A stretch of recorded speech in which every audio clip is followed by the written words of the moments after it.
दोस्तों आज हम लोग रेलवे यूथ साइंस बुक का प्रैक्टिस सेट नंबर 7 पर इस वीडियो में बात करेंगे। तो आप वीडियो को पूरा देखिए, आपके लिए एक एक सवाल इम्पोर्टेंट है। दोस्तों आपके एग्जाम में इस वीडियो से सेम टू सेम सवाल देखने को मिलेगा, तो आप एक एक सवाल का इम्पोर्टेंट समझिए और अच्छे से तैयारी कीजिए। ओके दोस्तों, चलिए हम लोग डायरेक्ट क्वेश्चन देख लेते हैं। नेक्स्ट क्वेश्चन 1 नंबर कह रहा है कि निम्न में से किस राशि का मान स्थान बदलने पर भी परिवर्तित नहीं होता है। 4 ऑप्शन दिया गया है, इनमें से आपको चुनकर बताना है कि किस राशि का मान स्थान बदलने पर भी परिवर्तित नहीं होता है। तो द्रव्यमान का मान जो है आपको स्थान बदलने पर भी परिवर्तित नहीं होता है, तो ऑप्शन ए जो है बिल्कुल सही उत्तर हो जाएगा। ओके, चलिए नेक्स्ट क्वेश्चन देख लेते हैं।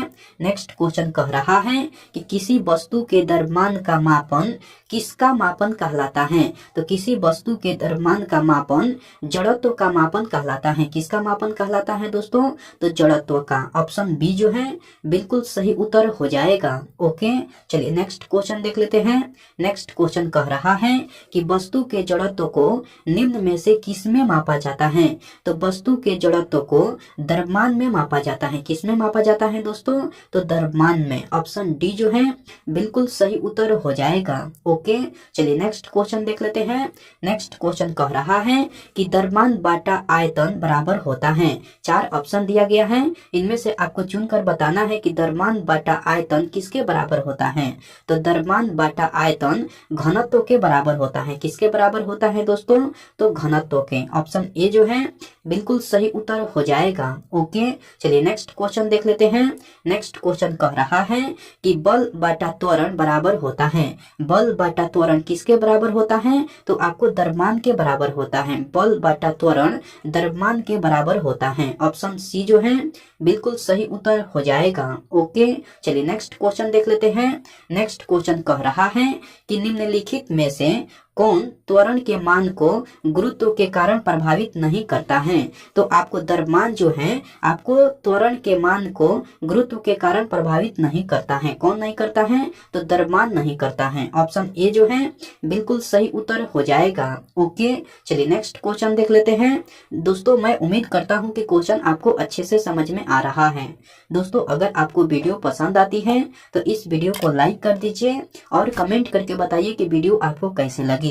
दोस्तों अभी तक आप इस चैनल को सब्सक्राइब नहीं किए हैं तो प्लीज इस चैनल को सब्सक्राइब कर लीजिए और बेल आइकन को भी प्रेस कर दीजिए। ओके, चलिए नेक्स्ट क्वेश्चन देख लेते हैं। नेक्स्ट क्वेश्चन कह रहा है कि किसी ऑब्जेक्ट का डैश नियत है और स्थान बदलने पर भी नहीं बदलता है। तो किसी ऑब्जेक्ट का द्रव्यमान जो है वो आपको नियत है और स्थान बदलने पर भी नहीं बदलता है। क्या नियत है दोस्तों? तो द्रव्यमान। ऑप्शन बी जो है बिल्कुल सही उत्तर हो जाएगा। ओके, चलिए नेक्स्ट क्वेश्चन देख लेते हैं। नेक्स्ट क्वेश्चन कह रहा है कि यदि बल F और त्वरण A दिया हुआ हो तो वस्तु का द्रव्यमान m ज्ञात करने का सूत्र डैश है। तो वस्तु का द्रव्यमान m ज्ञात करने का सूत्र जो है आपको F बटा A है। क्या है सूत्र द्रव्यमान ज्ञात करने का? तो F बटा A है। ऑप्शन बी जो है बिल्कुल सही उत्तर हो जाएगा। ओके, चलिए नेक्स्ट क्वेश्चन देख लेते हैं। नेक्स्ट क्वेश्चन कह रहा है कि यदि हम पेड़ की शाखा को तेजी से हिलाएं तो कुछ पत्तियां पेड़ से अलग हो जाती हैं। यह डैश के कारण होता है। तो यह आपको जड़त्व के कारण होता है। यह किसके कारण होता है? तो यह आपको जड़त्व के कारण होता है। ऑप्शन सी जो है बिल्कुल सही उत्तर हो जाएगा। ओके, चलिए नेक्स्ट क्वेश्चन देख लेते हैं। नेक्स्ट क्वेश्चन 10 नंबर कह रहा है कि गति का तीसरा नियम डैश और वेग के बीच संबंध प्रदान करता है। तो गति का तीसरा नियम स्थिति और वेग के बीच संबंध प्रदान करता है। किसके किसके बीच दोस्तों? तो स्थिति और वेग के बीच। ऑप्शन ए जो है बिल्कुल सही उत्तर हो जाएगा। ओके, चलिए नेक्स्ट क्वेश्चन देख लेते हैं। नेक्स्ट क्वेश्चन कह रहा है कि आपको किसी वस्तु के संवेग परिवर्तन की दर बल की दिशा में आरोपित असंतुलित बल के समानुपाती होती है। इस नियम को क्या कहा जाता है? तो इस नियम को न्यूटन का गति का दूसरा नियम कहा जाता है। इस नियम को क्या कहा जाता है? तो आपको न्यूटन का गति का दूसरा नियम कहा जाता है। ऑप्शन सी जो है बिल्कुल सही उत्तर हो जाएगा। ओके, चलिए नेक्स्ट क्वेश्चन देख लेते हैं। नेक्स्ट क्वेश्चन आपको 12 नंबर कह रहा है कि गति का दूसरा नियम डैश से संबंधित है। तो गति का दूसरा नियम जो है आपको संवेग से संबंधित है। किससे संबंधित है दोस्तों? तो संवेग से। ऑप्शन डी जो है बिल्कुल सही उत्तर हो जाएगा। ओके, चलिए नेक्स्ट क्वेश्चन देख लेते हैं। नेक्स्ट क्वेश्चन आपको 13 नंबर कह रहा है कि न्यूटन का गति का दूसरा नियम है। न्यूटन का गति का दूसरा नियम क्या है? तो बल के प्रभाव को समझने में सहायक है। न्यूटन का गति का दूसरा नियम जो है आपको बल के प्रभाव को समझने में सहायक है। ऑप्शन सी जो है बिल्कुल सही उत्तर हो जाएगा। ओके, चलिए नेक्स्ट क्वेश्चन देख लेते हैं। नेक्स्ट क्वेश्चन 14 नंबर कह रहा है कि न्यूटन के गति के दूसरे नियम का समीकरण क्या है?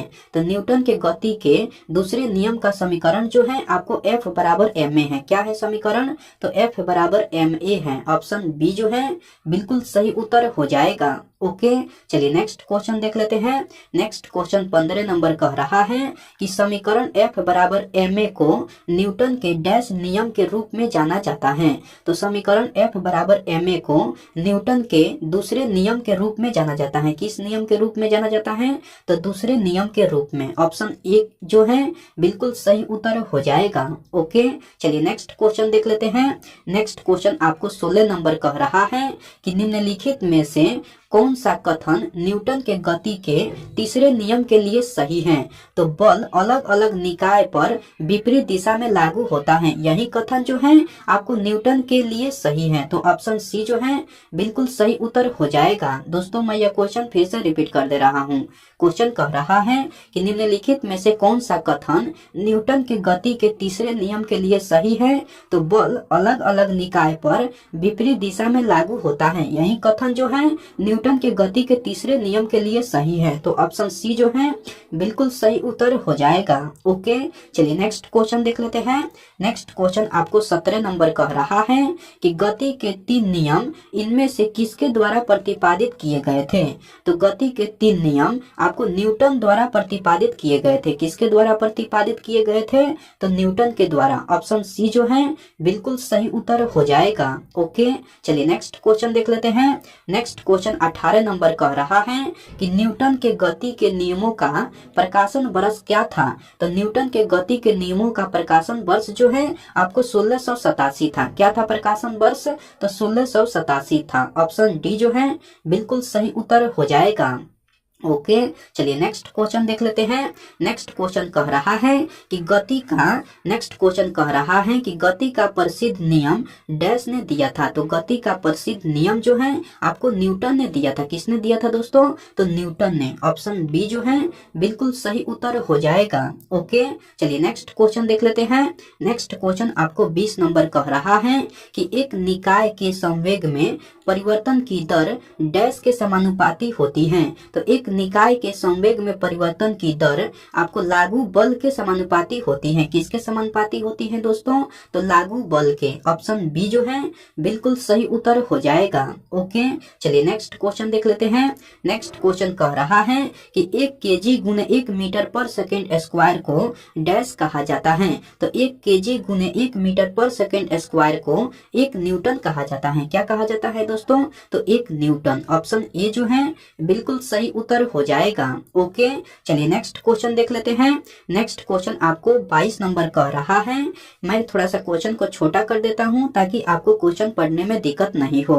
ओके, नेक्स्ट क्वेश्चन आपको 22 नंबर कह रहा है कि तेज गति से आने वाली क्रिकेट गेंद को पकड़ते समय एक क्षेत्र रक्षक अपनी बाहों को पीछे की ओर क्यों करता है?